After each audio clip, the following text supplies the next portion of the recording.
Kahimanawari mapagtiisan ninyo ako sa kaunting kamangmangan, ngunit tunay na ako'y inyong pinagtitiisan, sapagkat ako'y naninibugho tungkol sa inyo ng panibughong ukol sa Diyos, sapagkat kayo'y aking pinapag-asawa sa isa, upang kayo'y maiharap ko kay Kristo na tulad sa dalagang malinis. Ngunit ako'y natatakot, baka sa anumang paraan, kung paanong si Eva ay nadaya ng ahas sa kanyang katusuhan, ang inyong walang malay at malinis na mga pag-iisip na kay Kristo ay pasamain. Sapagkat kung yaong paririto ay mangaral ng ibang Jesus na hindi namin ipinangaral, o kung kayo'y nagsisitanggap ng ibang espiritu na hindi ninyo tinanggap, o ibang ebanghelyo na hindi ninyo tinanggap, ay mabuting pagtiisan ninyo. Sapagkat inaakala kong sa anuman ay hindi ako huli sa lubhang mga dakilang apostol.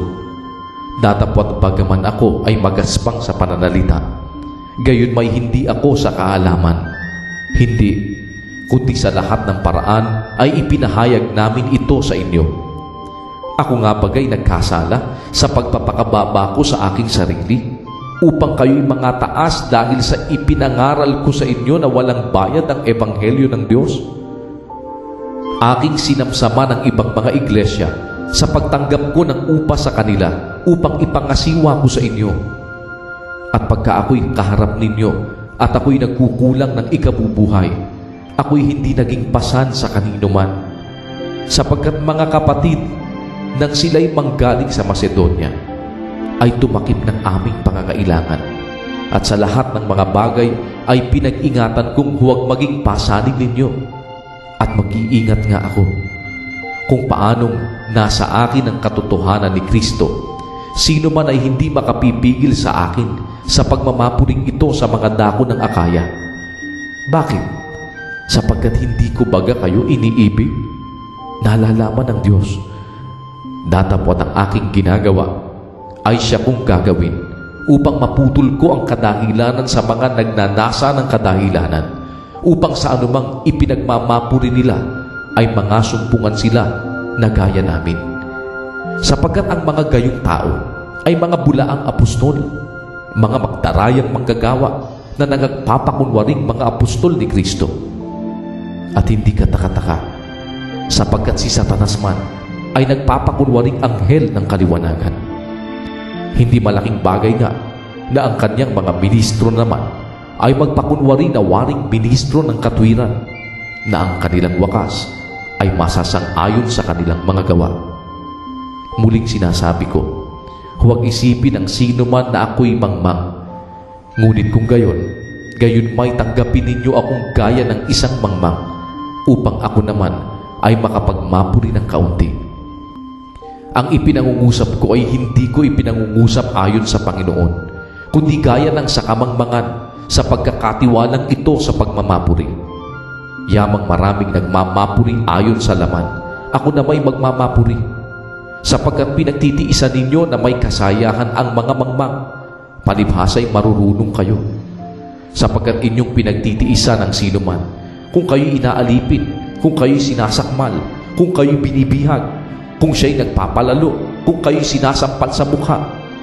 Sinasalita ko ang tungkol sa kapulaan, na wari ay naging mahina kami. Ngunit kung ang sino man ay matapang sa anuman, nangungusap ako sa kamangmangan. Ako'y matapang din naman. Sila bagay mga Ebreo, ako man. Sila bagay mga Israelita, ako man. Sila bagay binhi ni Abraham, ako man. Sila bagay mga ministro ni Kristo, ako'y nangungusap na waring nasisira ang bait, lalo pa ako. Sa pagpapagal, ako'y lubhang sagana. Sa mga bilangguan ay lubhang madalas. Sa mga palo ay walang bilang. Sa mga ikamamatay ay malimit.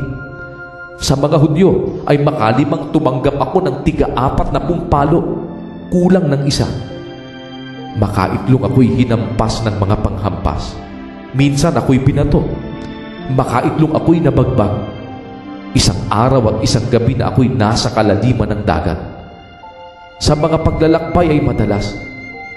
Sa mga kapanganiban, sa mga ilog, sa mga kapanganiban sa mga tulisan, sa mga kapanganiban sa aking mga kababayan, sa mga kapanganiban sa mga hentil, sa mga kapanganiban sa bayan, sa mga kapanganiban sa mga ilang, sa mga kapanganiban sa dagat, sa mga kapanganiban sa gitna ng mga bulaang kapatid, sa pagpapagal at sa pagdaramdam, sa mga pagpupuyat ay madalas, sa gutom at uhaw, mga pag-aayuno ay madalas, sa ginaw at kahubaran.